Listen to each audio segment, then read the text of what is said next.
Is there too much noise around AI? Let's find out with today's special guest. Welcome to the Artificial Intelligence Podcast, where we make AI simple, practical, and accessible for small business owners and leaders. Forget the complicated tech talk or expensive consultants. This is where you'll learn how to implement AI strategies that are easy to understand and can make a big impact for your business. The Artificial Intelligence Podcast is brought to you by Fraction AIO, the trusted partner for AI digital transformation. At Fraction AIO, we help small and medium-sized businesses boost revenue by eliminating time-wasting, non-revenue generating tasks that frustrate your team. With our custom AI bots, tools, and automations, we make it easy to shift your team's focus to the tasks that matter most, driving growth and results. We guide you through a smooth, seamless transition to AI, ensuring you avoid costly mistakes and invest in the tools that truly deliver value. Don't get left behind. Let Fraction AIO help you stay ahead in today's AI-driven world. Learn more and get started at fractionaio.com.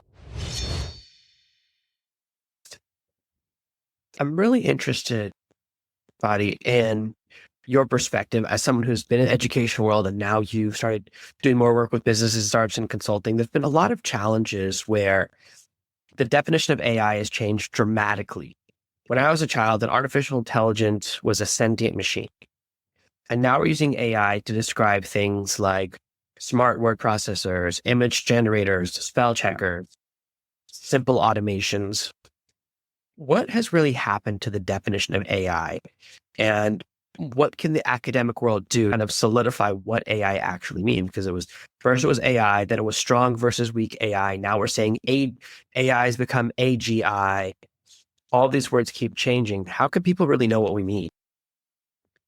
Okay, Nathan, first of all, I guess thank you for having me on the show. I really appreciate it. It's a great opportunity and an honor to be joining as a cast member and join and hopefully have your listeners take my perspective, my 2 cents, I guess, for what it's worth.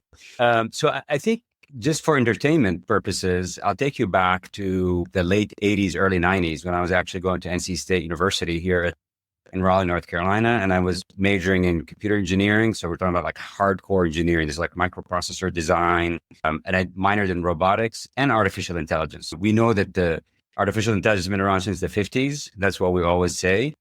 In the late 80s, early 90s, we were working with neural network. There's some expert systems were really big.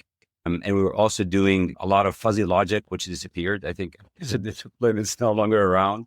But a lot of neural networks, which we see a lot of today, especially like ChatGPT and the like. So over the 30 years of my career, I would say I joined consulting, joined Anderson Consulting, which is Accenture now, or has become Accenture. And between 11, 12 years, I've also joined Clarkston and so on, of working domestically. And then the remaining, I would say 18 years working internationally in different roles. My focus has been predominantly on automation and digital. So there's some shape or form of AI throughout the work that we did. People always threw around, oh, this is AI and this is this. And the definition of AI changes. It really depends on the way that you look at what is artificial intelligence. Is it automation? Is it just simply having a program like an expert system? That is artificial intelligence at the end of the day. But I think to answer your question, as we've moved forward, I would say over the past 30 years, the introduction of ChatGPT was really the major inflection point. And the way that I like to describe it, I can't remember where I read this, but if you remember in the early 90s, Netscape, if you remember the browser, gave us access, into the internet. And then it just exploded from there because all of a sudden it became user-friendly. We talked about the internet, and it was DARPA, and it was UC Berkeley, and like all these universities, but it was more in academia and defense, but it was not widely available. Then they gave us Netscape, and things changed because now the average user has access to it. Same thing happened, in my opinion, with ChatGPT. Those guys did a good job. They figured out how to give us an interface into AI, which did not exist before, and hence the explosion. Now, to answer your question, there's been many different definitions for AI throughout the years. More recently, since 2023, the introduction of ChatGPT, this thing has exploded because every person, every consumer, all of a sudden had access to this let's say, chatbot that's been trained on massive amounts of data, and they just started creating new concepts and new ideas about what AI is. But to me, the definition of AI, artificial intelligence, if you go back to the roots, is about if you talk to a machine, you don't know that's a machine, that's a human, could be a human. maybe that's what AI is. But in general, I think digital automation, AI, they get mixed and matched in conversations. I'll stop here and see if that makes any sense. Yeah, I'm glad you brought up the Turing test, which is the idea that it could be in another room and you don't realize you're talking to the computer. And if that's the test, like, has it passed or not yet? We've had different types of online bots since the 90s that have been trying to convince you that they're real and to click a link. Those have been around since the AOL days. So I guess the real question is for people who are trying to understand what all of these terms mean. Where is the line between where we are right now and what we thought of as AI 30 years ago with movies like Terminator and War Games? That's really where my initial idea of this is. Sure. And we seem to be in a different place now. Yeah, I think my opinion is that we've crossed the threshold of the Turing test. I think we've passed it, like ChatGPT and similar, Grok, Gemini, like all these chatbots. Some of them are better than the others, and I'm not going to say which, in my opinion, but we've crossed that threshold. So if you think about the introduction of 4.0 of ChatGPT, it was interesting because that was our initial kind of introduction to agentic AI and the ability for more like sophisticated workflows. Because when you're talking to it, if you activate the voice mode or the audio, so you can converse with it, you're taking your voice, converting it to text, taking that text, putting it through the language model, the chat bot. It's coming up with an answer, and then it's converting it to text and then back to voice. So if you look at that, all of us, and then if we say the Turing test is that you got to go behind the screen where you don't see what you're interacting with, how many of us do you think today would know that we're interacting with a chatbot? Especially if you do prompt priming to not make it so polite. Because one of the things with ChatGPT is that it's super polite. But the reality is for people that are on the inside track of AI, I always tell ChatGPT, drop the nice act and let's just get to the regular fast conversation. And there's no need to put the niceties around it. So I think we've crossed that threshold. The Sam Altman and team are pushing for AGI. Now, AGI is the concept of artificial general intelligence, where we're giving it beyond capabilities that are beyond just simply having multiple PhDs in so many different disciplines. And now we're beginning to trust it and give it more, I guess that's a bit also on the agentic side. We're beginning to give it more autonomy in being able to conduct transactions on our behalf. And to me, that's really the rub for, and another inflection point where we as humans start putting more trust into a machine to actually act on our behalf, have autonomy to even use our money to to purchase some things or a ticket or whatever. That's where I think we're headed. I'm not particularly crazy about the idea, but that's where we're headed.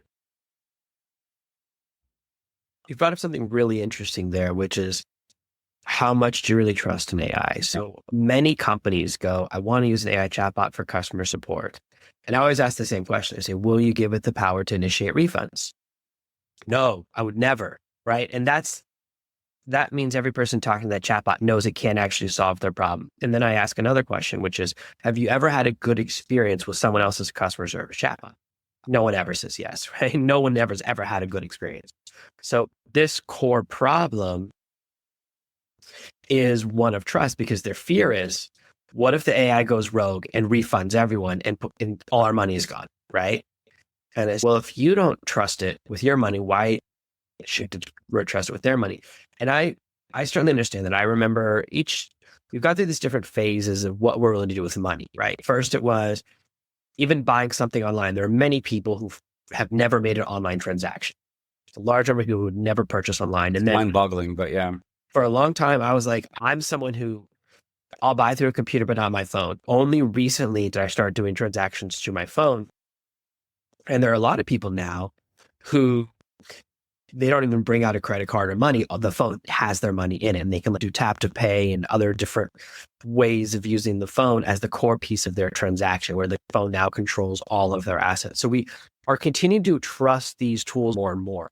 How far away do you think we are from people actually the AI access or credit card? Because the question becomes, if there's a mistake, if there's a purchase with your credit card and it's just someone else in your house, like if one of my kids gets my credit card and buys something, that's not fraud. Like, I swipe cover that because it's my fault. It's only if it's someone outside your household. So if the AI makes a bad purchase, where's the line of where you can refund? You're stuck or not stuck, right? They buy something with a no refund policy. Now, are you stuck with it? I think that's the question that has to be answered. And how far away do you think we are from that answer, or from people actually trusting an AI to buy stuff for them without? So, yeah. So I think we're already there, Jonathan. I think that I'm on the fringes. I take a lot of risks as a person anyway, and as an entrepreneur, I guess more recently. But I would say I would trust an AI with my credit card as long as I understand how, like, what is it operating on, and I've actually validated any biases or problems that it might have. But you're absolutely correct. There's a trust bridge almost that you need to cross over. You cannot just blindly give any AI access to your credit card. But as a responsible, I guess, consumer or individual or intellectual, whatever, you need to make sure that you've got a piece of software that has been versioned and trained or whatever, and you've done enough testing on it that you feel comfortable to give it credit card access. I still think that you have to have certain stop measures, or like certain gates, to where you say any spend over $100, you have to come back to me. You cannot just simply. So I think that the technology is there. Now it's about the putting forth the effort as humans to figure out what are going to be these things. What are you comfortable with and what are you not comfortable with? My view as a business person and as an entrepreneur is that if you've given your AI your credit card, you've given it agency and you've given it authorization. So it's going to be a straightforward answer for me. There's like no refunds if your AI makes a mistake. That's you. I mean, again, that's just a business view, capitalistic view, if you will. But that becomes the consumer's responsibility because you've actually authorized that transaction.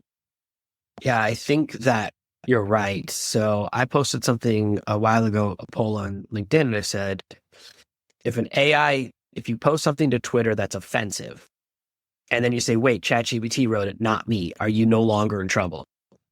Everyone except for one person said, no, it's still your fault. That one person is the one who's going to find out the hard way.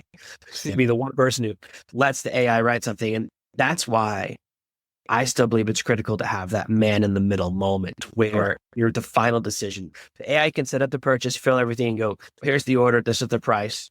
Should I do it? I think that for me, that's still where I'm at. And maybe we'll get to the point eventually where we have that security. There's also this element that AI is so exciting. We often see a ton of excitement, which causes a ton of security breaches. Like, people don't pay as attention to when they're excited. And you now have an AI that can be socially engineered. So it's a new way. The AI can be tricked out of your credit card, because what to us as humans looks obviously like a fake website or something's wonky. AIs don't see website the same way. They just see the code. So they might not notice the same things, the same signals.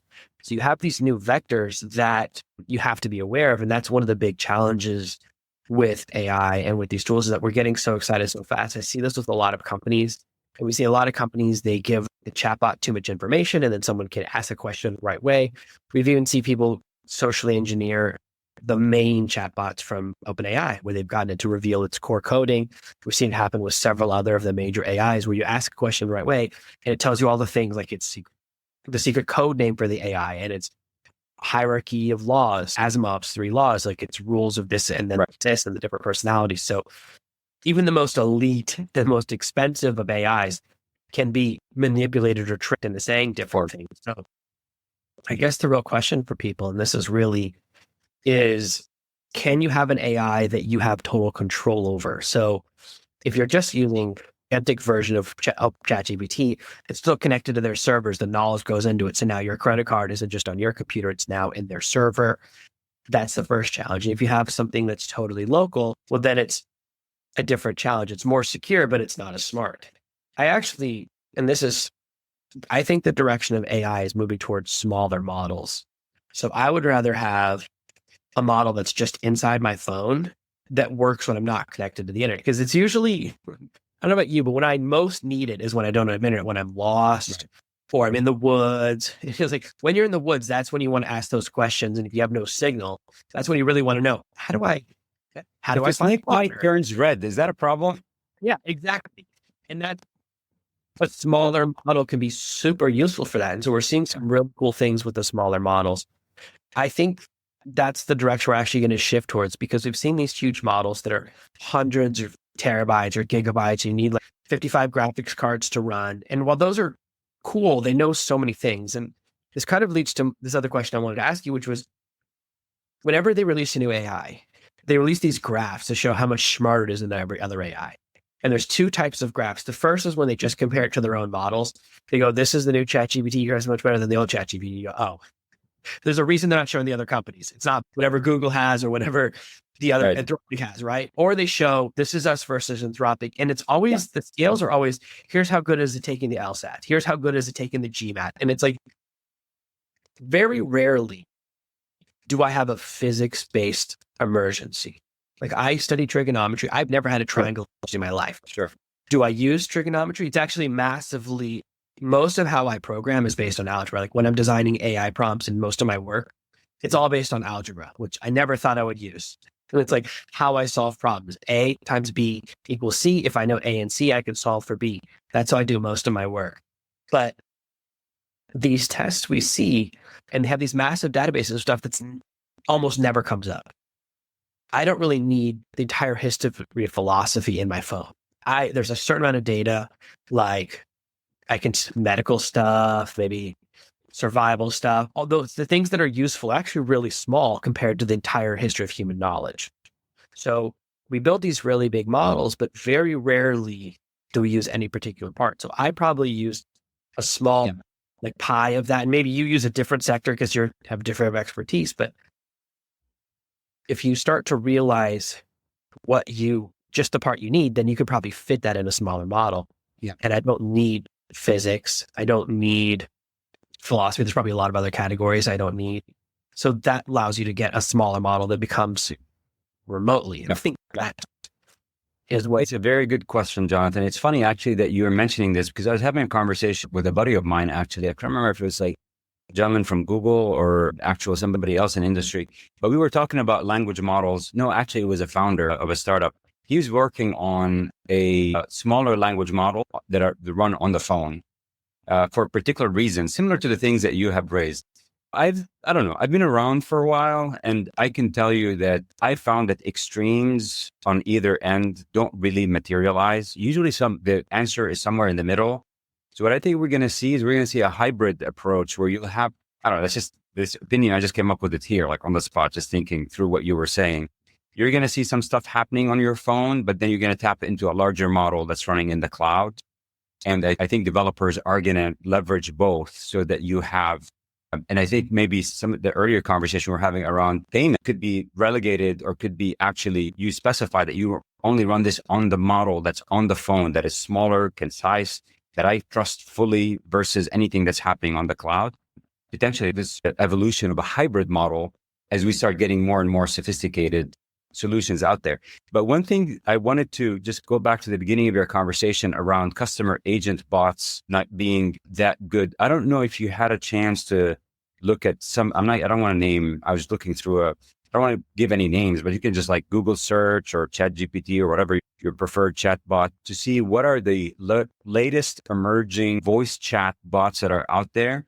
Some of my buddies have actually told me in the past, I think within the last couple of months, I got 2 or 3 calls from buddies of mine. They say, I think I just talked to a bot, and they spent like 25 minutes on the phone and they couldn't tell.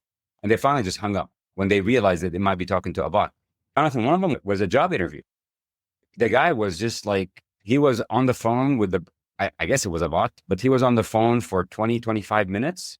And then he started getting weird questions, and he's like, wait a minute, that's not my area of expertise. It says that clearly on my resume. And there was like a 15-second pause, which is abnormal for a human. And then the voice came back and said, why don't you tell me what your area of expertise is? Right. And it's like, wait a minute, you said that you have your resume my resume in front of you. So it's just and this is good for people, for listeners of your show, is that you really have to, I think what I've realized we used to get these fraud tax calls in the US where they're saying, this is the IRS, go to Walgreens or Walmart and give me a gift card and all that. To me personally. And since then, and it's definitely becoming more and more important now. As a consumer, you have to be vigilant now to the first question you ask yourself, am I talking to a bot? Am I being manipulated? Is this video on YouTube real? Or is it just made up by faceless marketing is what we're talking about? So we're definitely headed for some really interesting times. And the amount, what was the statistic that I quoted for my last class? I think 90% of the internet data was generated the last 2 years. So if you remember the amount, you've been around and you know how much data has been generated since the 90s. And we say every 2-3 years, the data is doubling or quadrupling or whatever. Now they're saying 90% of the internet's data is only in the last 2 years. That's massive. Last 2 years, we're talking about 2023, Jonathan. It's about 2022. That's not very long ago. And that is only going to accelerate, which means we're going to reach to a certain convergence where the amount of internet data that you're generating is 100% every year, if not more, that is actually out there and bots are getting trained on it. So I just think to kind of highlight the points, chatbots are definitely getting much, much more intelligent. They're passing the Turing test for sure. And I believe that customer service agents, I don't know whether I think companies should disclose that you're talking to a bot before you talk to it. I think there's experiments that are actually happening right now where I know from friends of mine that have had the experience of they're convinced that they were talking to a bot. So we're definitely there. And then the last point about the things that about our discussion is that I think we're going to see a hybrid of this LLM, this large language model, something on your phone and then something in the cloud. Because I think I never thought I put my data in the cloud. Did you? Did you ever think all of your data is going to be on the Google network or Apple's iCloud? We never thought that. If you said that in the early 90s, I'd tell you you're insane. But guess what? All my data is out there now. I think the hybrid model idea makes a lot of sense, which is that my AI grabs what it knows I need the most. As the more it talks to me, the more it knows the type of questions I asked. And then when it needs something else, it can grab it from the cloud or from the internet. That makes a lot of sense. I think that probably is the right answer because here's what I've noticed, no matter how smart our phone get, we somehow end up with apps that use up all of the memory, no matter how much have. And that's true. My first cell phone I had a pager, and then you had a flip phone with nothing. And then they were like, this phone from Nokia has a snake game in it. And now you have more and more advanced things. So software seems like it will always stay ahead of hardware. So that makes a lot of sense to me because I just see that one of the big questions they get asked a lot is which is the best model? And I always say, don't look at the charts. Here's what I can tell you. There are certain models I don't like. Yeah. I don't like GPT-01. I think it's sassy. The way it talks to me, I still use 4.0 almost exclusively. Yeah. And first thing is that they still update it all the time. They pushed a major update earlier this week because I had to reprogram a bunch of stuff that stopped working and update a bunch of things. So they're constantly pushing updates, even though they don't change the name and don't tell you. Things change all the time, but that doesn't mean that I'm right. There are plenty of people who hate 4.0 and love 01, or they love Anthropic, and they say that all these charts, it doesn't matter. I've never asked an LSAT question. And one of the other tests they do, they ask questions like, how many W's in the word strawberry, or how many R's in the word strawberry, or how many words are in your answer. And there's these tricky questions that you do ask to see how good is different tasks, but then what you're using it for is what's important. And everyone uses AIs differently. So whatever model is right for you, that's really okay. There's no wrong answer for that. And I very rarely find the two people like the same model for the same reasons. Yeah. So I think that we're going to... If I can maybe give you my perspective over the past, I would say, I don't know, John, 6 months. I think I have significantly moved across, because just being an AI person or a digital person, you're always you're a critic and you're cynical because you don't know how good this particular technology has gotten to, or whether it's really, if it does what it's advertised on the box, if you will. And I think I have significantly moved across the spectrum of really adopting something like a ChatGPT. Again, there's no favoritism here. Just something like a ChatGPT as almost like a full-time digital assistant. As a matter of fact, with my business now, because I do consulting and career coaching, I think that number is doubling. Like the people in my team that use it, like it's a requirement for me that you have your own digital assistant. And all of a sudden, we are 2x, 3x the power of, you have a team of 2 or 3 people, and they're acting like a team of 10. And the reason that I've come across is the fact, with proper prompt engineering, with the proper way of prompting and priming and putting custom instructions for the chatbot, your ability to get things done is just amplified significant. And you get to a point where you have these custom chatbots that different ones do different things. And now with the advent of being able to connect them to do, again, the agentic model, they can do multiple things for you. It becomes an indispensable tool. And because if you look at what I do, I've got 3 things running in parallel. I do consulting work, a company out here in Raleigh called Vaco, as well as for my own business, the consulting lab. I do coaching, and then I do coaching for startups and founders, and I look at help like with fundraise. I did 4 startups in the past. I'm on my 5th startup. So I can bring some of that perspective. And honestly, without having some custom built chatbots, or let's say large language models, whatever your Grok, Gemini, ChatGPT, whatever it is that you like, Copilot, without those, I would not be able to get the work done that I need to get done in a day. It's impossible. So it's just been a transformative journey for me personally to start seeing the power that we get with this. And to your listeners, if you guys are not using this technology, this is not self-serving. I have no commission or anything. But if you guys don't start using these large language models, find your favorite and start really using it and exploiting it to your benefit, you're going to be left in the dust, my friend. I would say less than 2 years. The person that's going to be getting the job, getting the funding, getting the money, whatever shape or form, is going to be somebody that is backed with an army of chatbots. And the person that's going to lose out is the person that's just keeping all that technology at an arm's length, because you simply cannot compete. You will not be able to compete, Jonathan, if you're a blog writer. Now, there's good and bad. So let's just set that aside about the content. I could crank out 100 blogs in the next hour. Now, you can argue the quality of the blog. So that's where we say, all right, you need somewhere in the middle. You got to be able to check the content, etc. The amount of time that it used to write a post in the past, like on LinkedIn or whatever, it used to take me half a day, right? Now I direct the bot and I give it my tone of voice to say, here are my writing samples, the ones that I wrote. Make sure, and I create a custom bot that says, you are going to use this style. And then I do prompt priming so that it's not sounding like everybody else and it sounds like me. Then I get the piece that I want and I review it and I amend it. I change it as I see fit. But then that's done in 10% of the time. So how can you compete with that? So it's very important for people to start ramping up. This is not a nice to have anymore. Now, again, I'm on the fringes of AI and we're pushing the envelope. Some people could argue that this is not really the case, but I really believe it is. No, I think you're exactly right. And that's really the theme of this podcast, is why the AI transition, it's happening.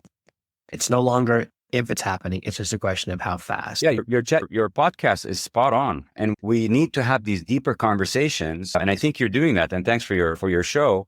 We need to have these deeper conversations about how do we deal with this? We've not dealt with this in the past, right? So more and more of these deeper conversations and engaging conversations, and not just staying at the headline level, but going down into the details to say, how does this affect me on a day-to-day basis? And this is what we need to sort out. I think you're exactly right. For people who want to do a consulting company or see what you're talking about, see what you're writing on LinkedIn, where's the best places to find you online? Excuse me, it's Ken, and you can reach us on theconsultinglab.us, all one word, theconsultinglab.us. We're a startup, we're a services company. We're a very small team, but we do digital transformation, AI consultancy, assessment strategies, etc., as well as career coaching for business leaders that want to reach the C-suite, figure out how to use AI, or C-suite members that want to reach the board level, like just general coaching, as well as for technical users. I come from a very deep technical background, as I told you, and I've crossed over to the dark side, the business side, 15 years ago.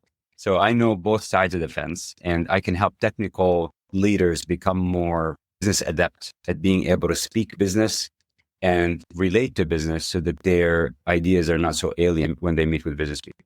But that's where they can find me. More than happy to talk to anyone. Amazing. I'll put links to those in the show notes and below the video. Thank you so much for being here. Thank you, Jonathan. Thank you for your time.